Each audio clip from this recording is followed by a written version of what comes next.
अस्सलाम वालेकुम dear students. आज हम पोस्ट आरएन बीएसएन सेमेस्टर 1 और जेनेरिक बीएसएन बायोकेमिस्ट्री यूनिट 1 को देखेंगे। इसका डिटेल स्टडी करेंगे। तो बायोकेमिस्ट्री स्टार्ट करने से पहले हम केमिस्ट्री के बेसिक फंडामेंटल्स को समझने की कोशिश करते हैं कि केमिस्ट्री क्या चीज है। Chemistry is the study of the composition, structure, properties and reactions of matter as well as the energy changes that accompany those reactions। Chemistry जो है मैटर की स्टडी का नाम है और मैटर क्या चीज है, हमारे इर्द गिर्द जितनी भी चीजें पाई जाती हैं जो फिजिकली अवेलेबल चीजें हैं, जो जिसका वेट है, जो एक स्पेस ऑक्यूपाई करते हैं, उसे मैटर कहते हैं।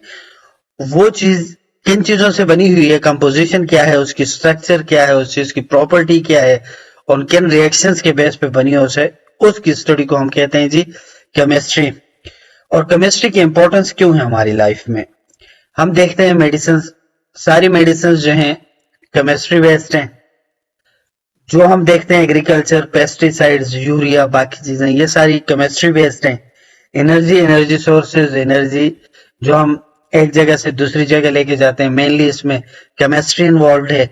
एनवायरमेंट में देखते हैं एनवायरमेंट की प्यूरिफिकेशन हो, हमारे इर्द गिर्द जितनी चीजें हैं, या एनवायरमेंट को गंदा करना हो, पोल्यूशंस, जितने भी केमिकल रिएक्शंस के बाद पोल्यूशंस होते हैं, हम इंडस्ट्रियल एरियाज में देखते हैं, जितना भी स्मोक, जितना गंद हम समुद्र में देखते हैं, एट द एंड इन सब चीजों के बैक पे केमिस्ट्री इन्वॉल्व है। आप मटेरियल्स देखो, फूड देखो, जितनी भी चीजें हैं आपके इर्द गिर्द, चाहे वो अच्छी हैं, उनका एनवायरमेंट के ऊपर पॉजिटिव इम्पैक्ट है या एनवायरमेंट के ऊपर नेगेटिव इम्पैक्ट है, एट द एंड उसमें इन्वॉल्वमेंट आपकी केमिस्ट्री की ही मिलती है।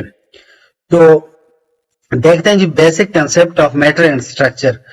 मैटर का तो आपको मैंने बता दिया कि मैटर हर वो चीज जो स्पेस ऑक्यूपाई करती है, उसका वेट है।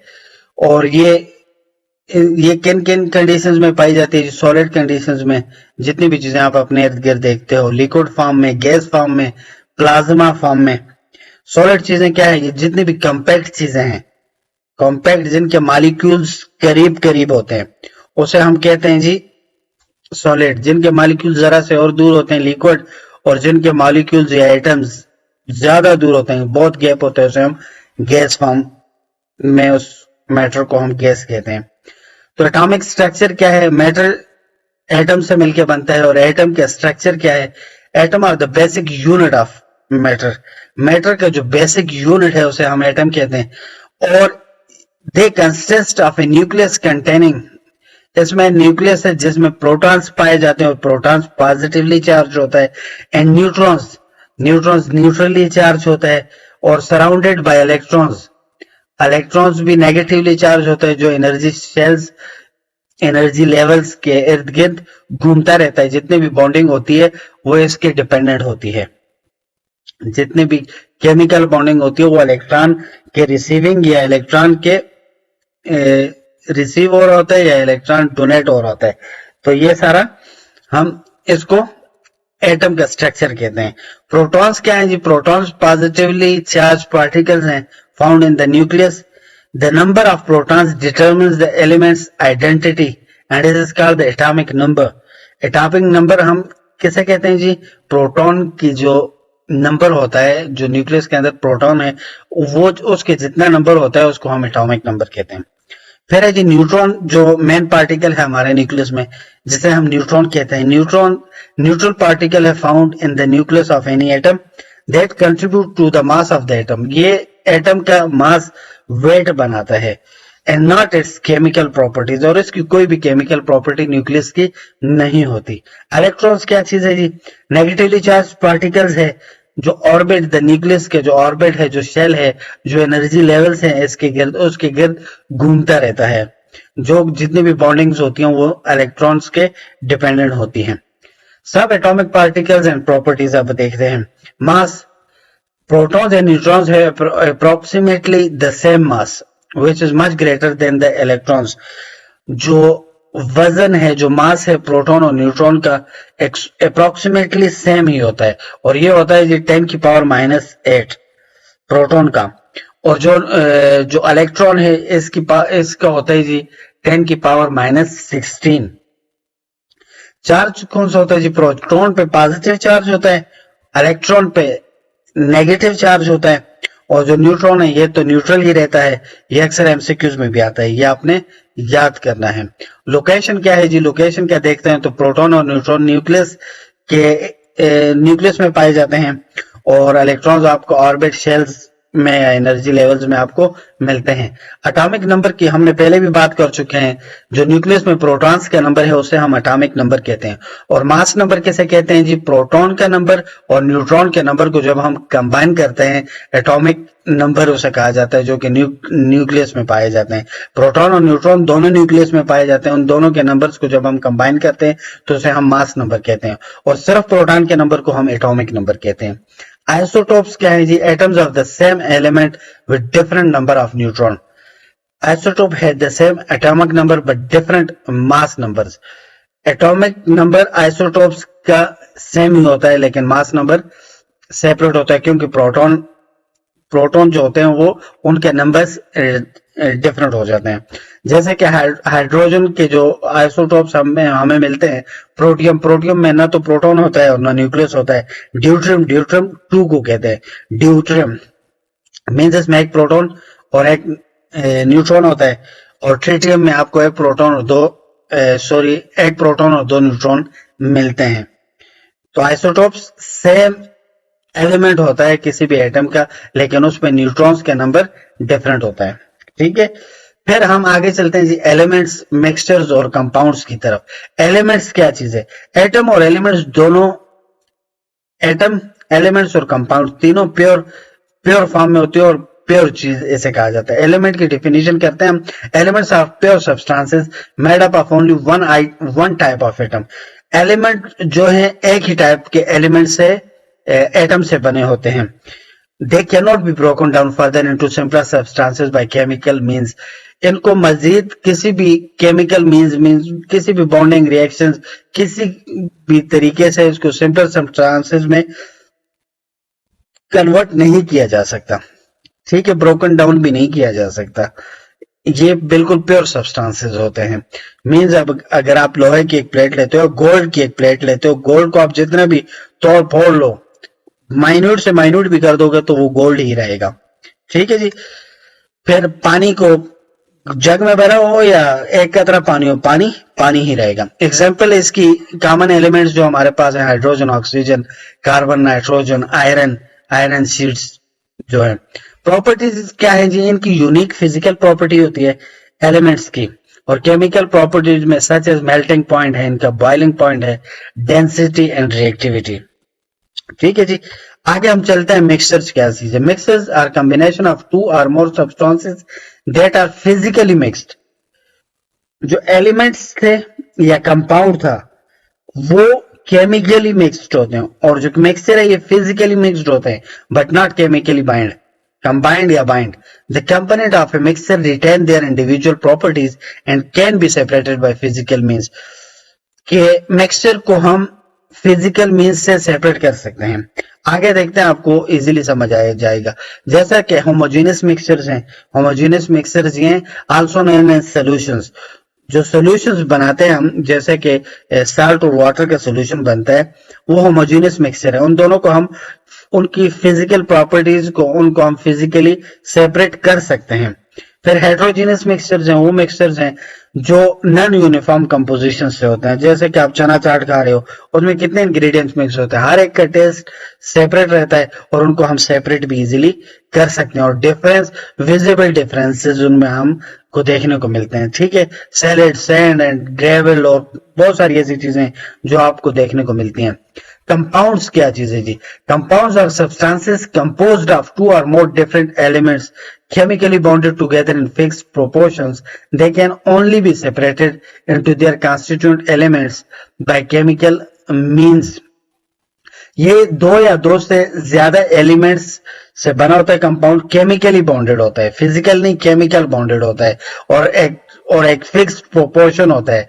जैसे हाइड्रोजन और ऑक्सीजन को अगर आप मिलाते हो तो आप हाइड्रोजन का एक एलिमेंट, एक मॉलिक्यूल, और ऑक्सीजन के 2 मॉलिक्यूल बन के मिल के इनकी केमिकल बॉन्डिंग होती है, तो तब जाके ये ऑक्सीजन के आगे आपको वाटर का मॉलिक्यूल मिलता है।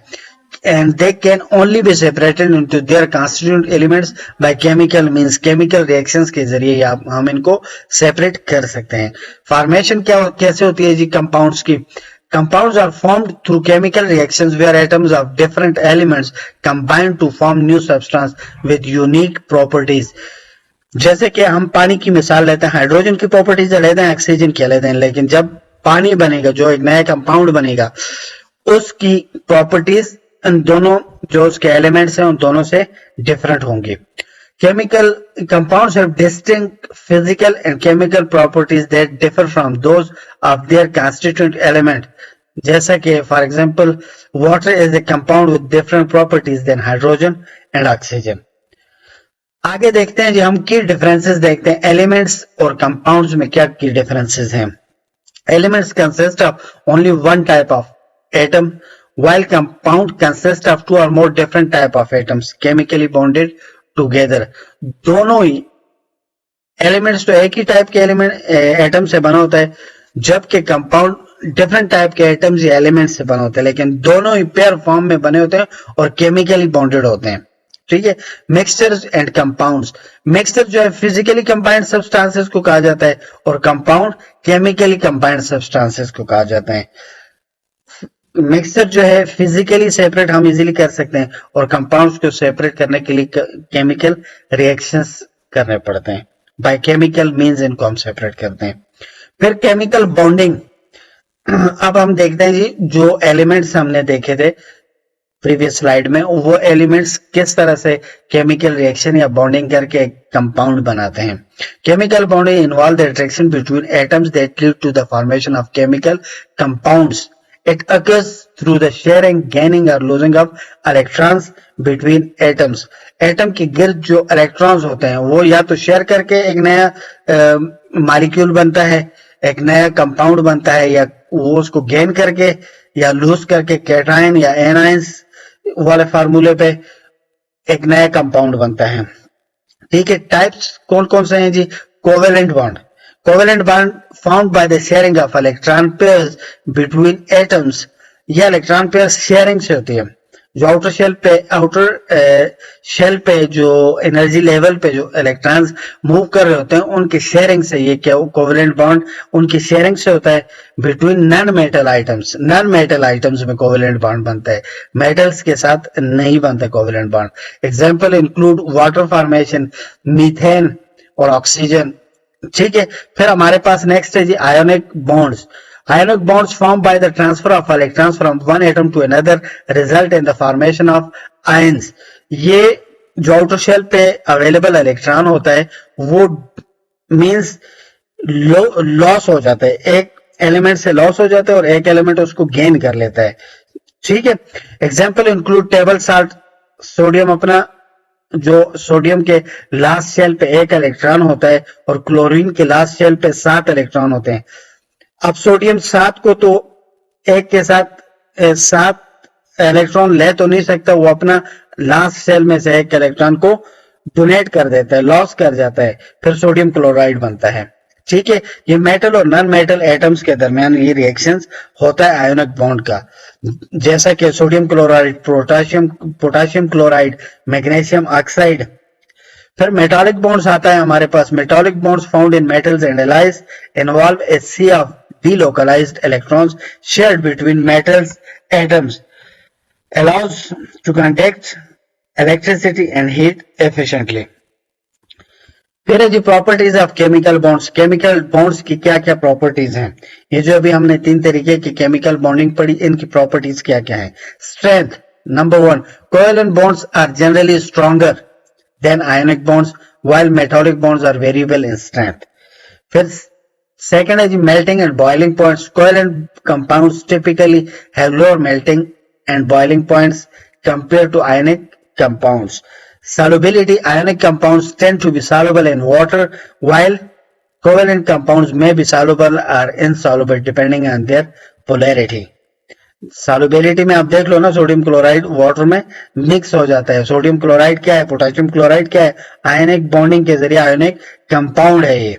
Importance of chemical bonding ये है जी, determines the properties and behavior of substance, influences the reactivity of atoms and molecules in chemical reactions, provides insights into the formation of complex structure in materials and biological systems.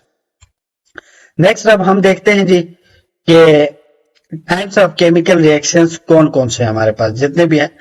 पहले हमने bonding का देखा, अब हम chemical reactions जो होते हैं उनके टाइप्स को देखते हैं। नंबर 1 है जी कॉम्बिनेशन रिएक्शन, सिंथेसिस भी से कहा जाता है। कॉम्बिनेशन रिएक्शन नाम से ही वाज़ेह है, मींस के दो या दो से ज्यादा जो एलिमेंट्स हैं वो फॉर्म करते हैं एक सिंगल प्रोडक्ट को, जैसे कि इन्होंने A+B से ए बी बना दिया। या एग्जाम्पल आप ये देख सकते हो कि हाइड्रोजन और ऑक्सीजन के मॉलिक्यूल्स पानी का मॉलिक्यूल, दो पानी के मॉलिक्यूल्स बना लेते हैं, ये कॉम्बिनेशन होता है। फिर decomposition reaction, a single compound breaks down into two और more simpler substances.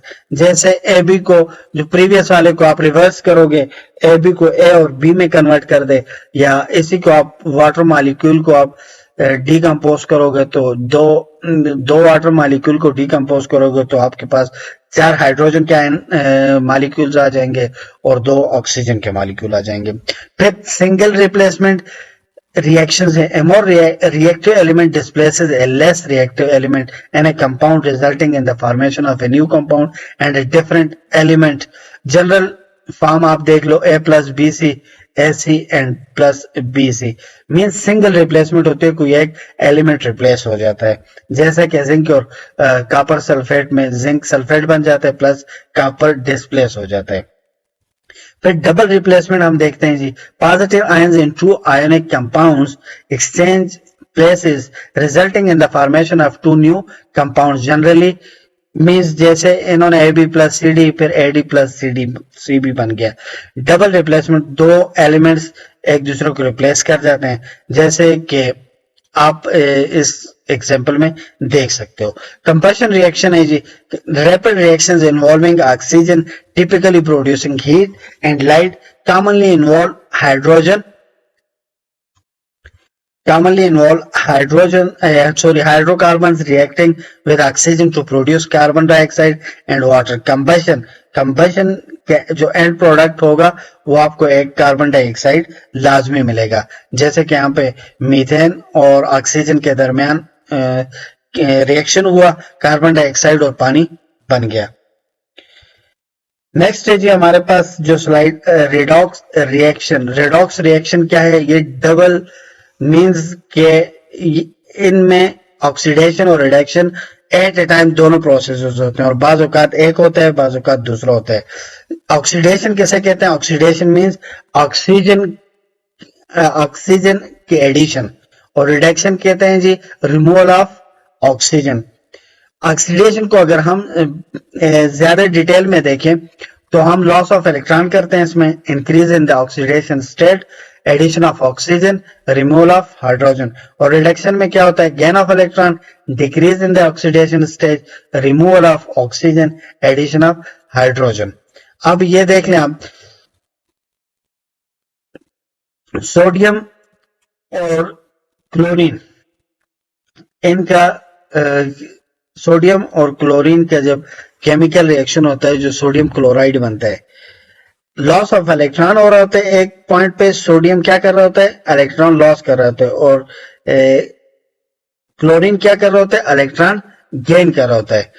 Increase in oxidation state, ठीक है, सोडियम वाली साइड पे ऑक्सीडेशन स्टेट इंक्रीज हो जाती है, जबकि क्लोरीन वाली साइड पे ऑक्सीडेशन स्टेट डिक्रीज हो जाती है।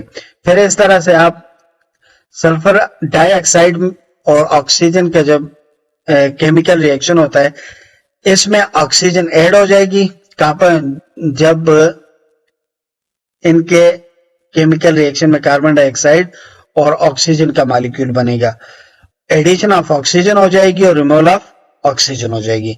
ये बेसिक कंसेप्ट था रेडॉक्स रिएक्शन का। रेडॉक्स रिएक्शन आपने ये चीज इंपॉर्टेंटली याद रख ली है कि एडिशन होती है ऑक्सीजन की और रिडक्शन होती है रिमूवल होती है, रिडक्शन वाले फेज में रिमूवल होती है ऑक्सीजन की, और ऑक्सीजन ऑक्सीडेशन वाले फेज में ऑक्सीजन की एडिशन होती है। फिर आयंस और इलेक्ट्रोलाइट्स को हम देखते हैं, हमारी बॉडी में आयंस और इलेक्ट्रोलाइट्स का क्या किरदार है। Ions are electrically charged particles formed when atoms gain or lose electrons. They can be positively charged, जिसे हम cations कहते हैं, and negatively charged, जिसे हम anions कहते हैं।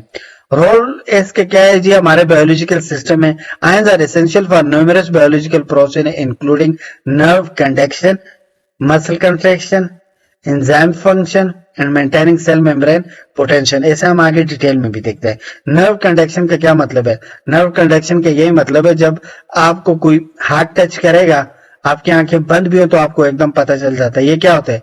नर्व कंडक्शन होती है। चुंटी भी आपकी बॉडी पे घूम रही हो तो आपको पता चल जाता है। ये क्या चीज है? नर्व कंडक्शन है। फिर इसी तरह से मसल कंट्रैक्शन है, फिर एंजाइम फंक्शंस हैं, और maintaining cell membrane potential. Example common ions in the body include sodium, potassium, calcium, chloride and bicarbonate ions। ये हमारी बॉडी में बहुत ज्यादा पाए जाते हैं, जिन्हें हम आने वाले लेक्चर्स में डिटेल से भी पढ़ेंगे। इलेक्ट्रोलाइट्स क्या चीज है? Electrolytes are substances that dissociate into ions when dissolved in water. Electrolytes वो सब्सटेंसेस हैं, जब इनको पानी में मिलाया जाता है तो ये डिसोसिएट हो जाते हैं, कैटायंस और एनायंस अलग-अलग हो जाते हैं, enabling them to conduct electricity इनकी वजह से पास होती है। हमारी बॉडी में भी इलेक्ट्रोलाइट्स की वजह से हमें मींस करंट लगता है, हमारे बॉडी से इलेक्ट्रिसिटी पास होती है। They include ions of various elements and compounds. इनमें बहुत सारे आयंस और कंपाउंड्स पाए जाते हैं। इंपॉर्टेंस हमारी बॉडी में क्या है जी? ये रेगुलेट करते हैं fluid balance, pH level, nerve and muscle function. They are crucial for maintaining hydration, blood pressure and acid base balance. ये हम आगे जाके डिटेल में भी देखेंगे कि किस तरह से ये हमारा फ्लूइड बैलेंस करते हैं, पीएच लेवल बैलेंस करते हैं, नर्व और मसल कंट्रैक्शन को किस तरह से ये सरंजाम देते हैं, और हाइड्रेशन, ब्लड प्रेशर को कैसे बैलेंस करते हैं हमारी बॉडी में। लिवर क्या काम करता है, किडनीज के जरिए कैसे ब्लड प्रेशर को मेंटेन करते हैं, लूप ऑफ हेनले से कैसे एब्जॉर्प्शन करते हैं, ये आगे फर्दर हम बड़ी डिटेल से पढ़ेंगे। टाइप्स ऑफ इलेक्ट्रोलाइट्स क्या है? Electrolytes in the body include cations such as sodium, potassium, magnesium, and anions, chlorine, bicarbonate, and phosphate. Next is homeostasis. Homeostasis is the maintenance of stable internal condition within an organism despite external changes. Electrolyte balance is essential for maintaining homeostasis in the body. Homeostasis का मतलब ये है, हमारे body का जो internal environment है, इसके अंदर कोई भी चेंजेस होने नहीं देता। हमारा ब्लड प्रेशर मेंटेन करना, हमारे इलेक्ट्रोलाइट्स को मेंटेन करना, हमारे ब्लड वॉल्यूम को मेंटेन करना, हमारे जितने भी बाकी जो मींस वाटर लेवल को मेंटेन करना, इसको होम्योस्टेसिस कहते हैं। बॉडी का पीएच लेवल को मेंटेन करना, ये सारी चीजें होम्योस्टेसिस के अंडर आती हैं, जो हमारा नेचुरल एक फिनोमेना है हमारे बॉडी में, जो नेचर की तरफ से है। इनमें जब इश्यूज आते हैं तो फिर बहुत सारे हमारे बॉडीज में पैथोलॉजीज क्रिएट हो जाती हैं। Regulation various organs and systems including the kidneys, lungs, hormones such as aldosterone, antidiuretic hormone regulate electrolyte levels to ensure proper physiological function। Homeostasis को मेंटेन करने के लिए जो हमारे अगर ब्लड प्रेशर या फ्लूइड मेंटेनेंस है तो किडनीज के जरिए है, अगर बफर सिस्टम की मेंटेनेंस है तो वो लंग्स के जरिए है, और हार्मोन्स के जरिए भी है जो मेटाबॉलिक बफर मेंटेनेंस है। फिर इस तरह से जो अल्डोस्टेरोन है और एंटीडायरेटिक हार्मोन्स हैं, ये भी हमारे इलेक्ट्रोलाइट को मेंटेन करते हैं। तो इंटरनल होम्योस्टेसिस पे बहुत सारी चीजों का इफेक्ट होता है। डिसरप्शन ऑफ इलेक्ट्रोलाइट बैलेंस, जब इलेक्ट्रोलाइट बैलेंस डिसरप्ट होता है तो उसकी वजह से क्या क्या होता है? हाइपोनेट्रीमिया हो जाता है, मीन्स सोडियम लेवल कम हो जाता है। हाइपरकैलेमिया हो जाता है, मीन्स पोटेशियम लेवल ज्यादा हो जाता है। Can lead to adverse health effects including muscle cramps, irregular heartbeat and neurological disturbances। Sodium का हमारे बॉडी में बहुत इंपॉर्टेंट रोल है। अगर ये कम होगा तो अल्टीमेटली सोडियम कम होगा तो हमारा ब्लड प्रेशर लेवल भी कम होगा, क्योंकि सोडियम रिटेन होता है तो फ्लूइड रिटेन होता है। सोडियम कम होगा तो अल्टीमेटली बॉडी में फ्लूइड भी कम होगा, पोटेशियम लेवल ज्यादा हो जाएगा, पोटेशियम लेवल ज्यादा होगा तो मस्कुलर क्रैम्प्स पड़ना शुरू हो जाएंगे। तो इस तरह से हमारी हार्ट भी न्यूरोलॉजिकल डिस्टर्बेंसेस स्टार्ट हो जाएंगे। काजेस क्या होते हैं जी? इलेक्ट्रोलाइट इम्बैलेंस के फैक्टर्स सच एज डिहाइड्रेशन की वजह से होता है, लूज मोशन, डायरिया, वोमिटिंग, कोई मींस आरटीए में हेमरेज हो गया, वेंस कट गई, कोई एम्पुटेशन हो गई, बहुत सारी रीजन है डिहाइड्रेशन है, फ्लूइड लॉस का, excessive sweating, certain medical condition, medication और डाइटरी डिफिशिएंसीज। तो इलेक्ट्रोलाइट इम्बैलेंस के ये काजेस थे। अब हम आते हैं जी acid base, pH and buffers की तरफ। एसिड क्या चीज है जी? Any substance that donate protons in aqueous solution increasing the concentration of hydronium H ion. Properties क्या है जी? Acid typically tastes sour, turn blue litmus paper red and react with metals to produce hydrogen gas. फिर example क्या है जी? Common acid include hydrochloric acid, ये हमारे stomach में भी पाया जाता है। फिर HCl, sulphuric acid, citric acid citrus fruit में पाया जाता है, एसिटिक एसिड जो विनेगर में पाया जाता है। फिर नेक्स्ट हम देखते हैं जी बेस क्या चीज है? Bases are substances that accept protons और donate hydroxide in aqueous solution decreasing the concentration of hydronium ions. ये एसिड के बिल्कुल ही अपोजिट डेफिनेशन है इसकी। और प्रॉपर्टीज क्या है जी? ये इनका टेस्ट बिटर टेस्ट होता है, स्लिपरी फील होता है, ये सोपी type, turn red litmus paper to blue and are often found in household cleaning products. Household जितने भी क्लीनिंग प्रोडक्ट्स हैं उसमें पाया जाता है। कॉमन बेसिस सोडियम हाइड्रोक्साइड हो गया, पोटेशियम हाइड्रोक्साइड हो गया, अमोनिया हो गया NH3 जिसे हम कहते हैं, मैग्नीशियम हाइड्रोक्साइड हो गया। Buffers क्या चीज है? Buffer are solution that resist changes in pH. When small amount of acid or base are added, they consist of a weak acid or its conjugate base or a weak base and its conjugate acid. Buffers हमारे body में pH level को maintain करते हैं। जैसे blood का pH level 7.35 से 7.45 है। अगर 35 से 7 की तरफ भी आ गए तो इंसान जिंदा नहीं रह सकता, सेल्स डिस्ट्रॉय होना शुरू हो जाएंगे। अगर यही बेस वाले साइड पे इंक्रीज करेगा तो फिर भी हम जिंदा नहीं रह सकते। बफर हमारे बॉडी में वो निजाम है, वो सिस्टम है नेचर की तरफ से जो इसको मेंटेन रखता है। इंपॉर्टेंस क्या है इसकी? ये पीएच लेवल हमारे बायोलॉजिकल सिस्टम में मेंटेन रखता है। जैसे ब्लड में स्लाइटली पीएच की जो फ्लक्चुएशन है ये सेलुलर फंक्शन को डिस्टर्ब कर देगी और लीड टू हेल्थ प्रॉब्लम, बहुत सारे हेल्थ प्रॉब्लम्स की तरफ ये हमें लेके जाएगा। और बहुत ज्यादा पीएच अप एंड डाउन हुआ तो फिर तो सीधी मौत है। एग्जाम्पल कौन कौन से हैं जी हमारे बॉडी में जो ये बफर सिस्टम को मेंटेन करते हैं? Carbonic acid, bicarbonate buffer system in blood, phosphate buffer system in cells. इसका एक बाकायदा आगे एक पूरा चैप्टर है जिसको हम डिटेल से पढ़ेंगे। Roles and importance and living system. Acid base का लिविंग हमारे बॉडी में क्या रोल है और इंपॉर्टेंस क्या है? Acid and base place critical role in biological process including enzyme, catalysis, digestion, cellular signalling and maintaining homeostasis. फिर पीएच रेगुलेशन है जी। Proper regulation of pH is vital for cellular function, protein structure and metabolic reactions in living organism. ये वही बातें जो already मैं कर चुका हूं। बफर्स क्या है? ये help maintain pH body fluid with a narrow range, ensuring the stability and functionality of biological systems. Thank you. तो आज के ये पहला चैप्टर था बायोकेमिस्ट्री का। आई होप कि आपको समझ आया होगा। फिर भी कोई क्वेश्चन रहता है, कोई चीज समझ नहीं आई तो आप फेसबुक के पेज पे कमेंट कर सकते हैं। होपफुली इंशाल्लाह आपको आंसर करेंगे, आपके इश्यू को एड्रेस करेंगे। हमें भी कोई चीज समझ नहीं आएगी तो हम अपने सीनियर से पूछेंगे, बायोकेमिस्ट्री के एक्सपर्ट से पूछेंगे, लेकिन आपका मसला हल करेंगे इंशाल्लाह। Thank you. Allah Hafiz.